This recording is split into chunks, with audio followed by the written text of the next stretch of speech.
और साथ साथ जो जख्मी महिलाएं पड़ी हैं, जिन्होंने शहादत भी ली है, जो सैकड़ों बच्चे खो गए हैं और जो महिलाओं पर रेप या उनकी बेइज्जती की गई है, वो तमाम लोग आज भी यही बता रहे हैं और उनके साथी आज भी ये कह रहे हैं कि वो उस जमीन को नहीं छोड़ेंगे। उनका पश्चिम बंगाल सरकार के आश्वासनों पर केवल विश्वास नहीं है, इसलिए वो दिन रात जागते रहो का नारा देकर ही आज भी डटे हुए हैं। लेकिन हम चाहते हैं कि बुद्धदेव जी भट्टाचार्य जी गृह मंत्री और मुख्यमंत्री के नाते इसकी जिम्मेदारी लेकर इस्तीफा दे दें, तो एक बहुत बड़ा संदेश देश के सत्ताधीशों को जाएगा। अगर वो नहीं करते हैं तो अपमान उनका ही होगा, लोगों का नहीं।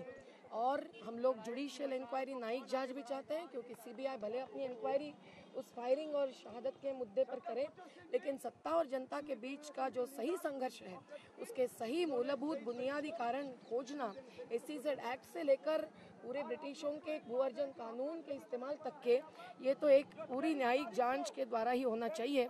और साथ साथ यहाँ एसईजेड एक्ट बनाने वाले आज की सरकार भी बैठी है और पहले जिन्होंने एसईजेड की पॉलिसी लाई वो बीजेपी के लोग भी खड़े हैं।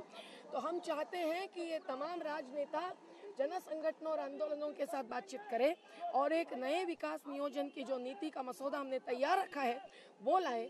आज यहाँ संघर्ष 2007 अनिश्चितकालीन संघर्ष के रूप में जो शुरू होने जा रहा है, उसका पहला कार्यक्रम अभी कुछ आधे घंटे में ही जन संसद के रूप में शुरू होता है, जिसमें दलित, आदिवासी, महिला, श्रमिक, अल्पसंख्यक और साथ साथ उत्तर पूर्व भारत से लेकर तमाम युवाओं को और किसानों, मजदूरों को जो सवाल भिड़ रहे हैं, जो चुनौती वो स्वीकार कर रहे हैं, उनको सामने रखा जाएगा।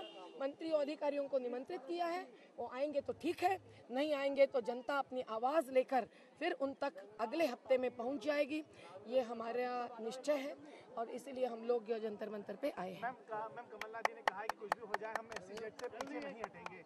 तो कमलनाथ जी कई बार कई चीज़ें कहते हैं और फिर बदलते भी हैं। उन्होंने कहा था कि WTO के सामने वो भारत का प्रतिनिधित्व करते हुए ऐसी लड़ाई लड़ेंगे कि विदेशी पूंजीपति ताकत को, इस देश को लूटना संभव नहीं होगा, लेकिन ऐसा तो उन्होंने किया नहीं।